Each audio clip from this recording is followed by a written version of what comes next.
Russian Z-patriot and war supporter Maxim Kalashnikov made an unexpected confession. He compared today's Russia to the Third Reich in its final years. According to him, Ukraine's strikes on oil refineries and pipelines, as well as the upcoming use of new missiles, could accelerate the fall of Putin's regime. Ukraine and the US have found a new way to force Russia to peace on their terms, intensifying the economic crisis. Kiev has begun strikes on fuel and energy complex facilities, and soon powerful Flamingo cruise missiles will fly to their targets, along with drones. The worried Z-patriot said. He stressed that the situation is reminiscent of the spring of 1944, when Allied aircraft methodically destroyed German fuel factories.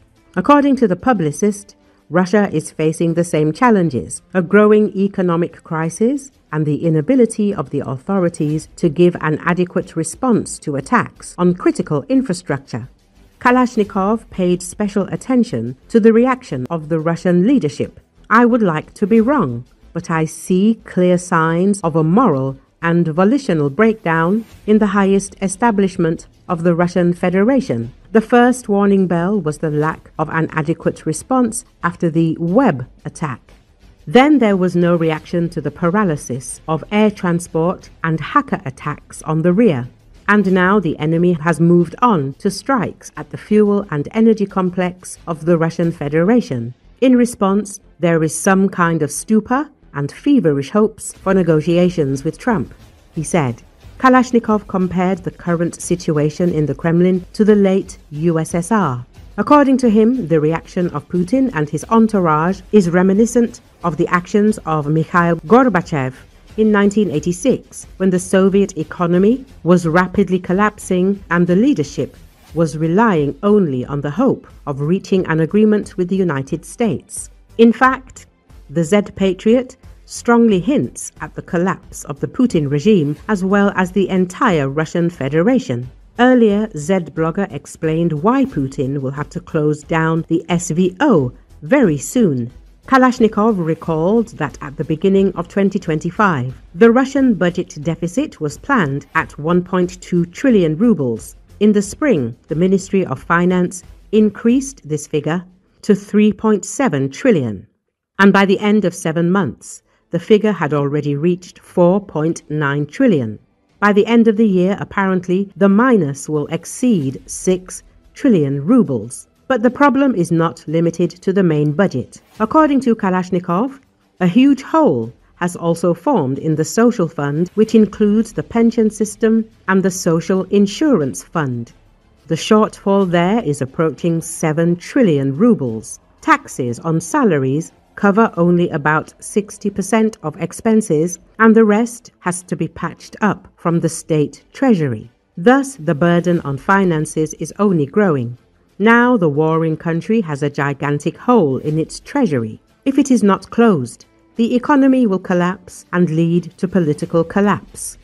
Then we ourselves will have to ask for peace, he said.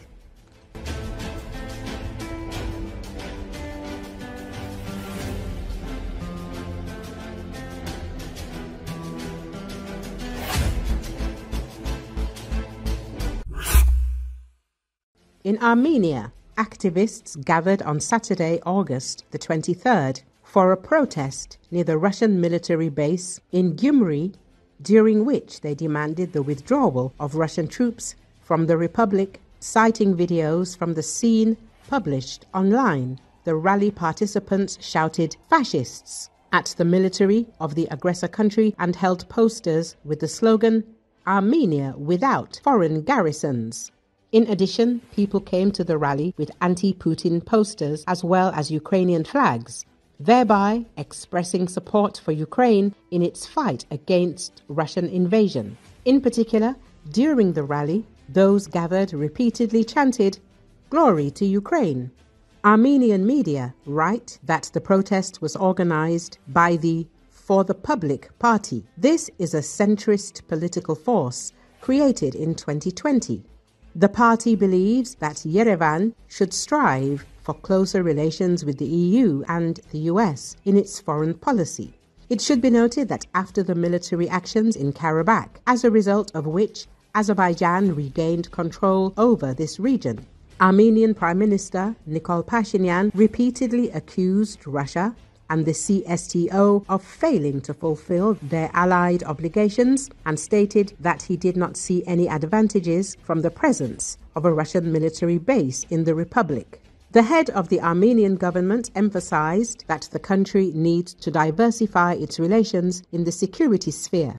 Earlier, media reported that Armenia had frozen its participation in the CSTO and allowed a complete withdrawal from this organization. In December last year, Pashinyan stated that the point of no return had been passed in relations between Yerevan and the CSTO. Let us recall that Armenia and Azerbaijan recently concluded a peace agreement without the participation of the Russian Federation, which became a geopolitical defeat for the Kremlin. The agreement between the countries was reached with the mediation of the United States. On August the 8th, the American leader received Azerbaijani President Ilham Aliyev and Armenian Prime Minister Nikol Pashinyan at the White House. Following this meeting, a historic trilateral peace agreement was signed. Under the agreement, Baku and Yerevan commit to permanently cease all hostilities, open trade, and respect each other's territorial integrity.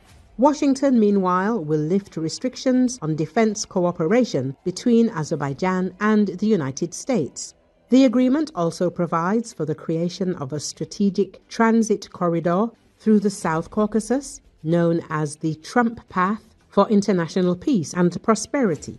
The American side will receive exclusive rights to manage this route. The construction of the infrastructure will be carried out by an international consortium under Washington's control.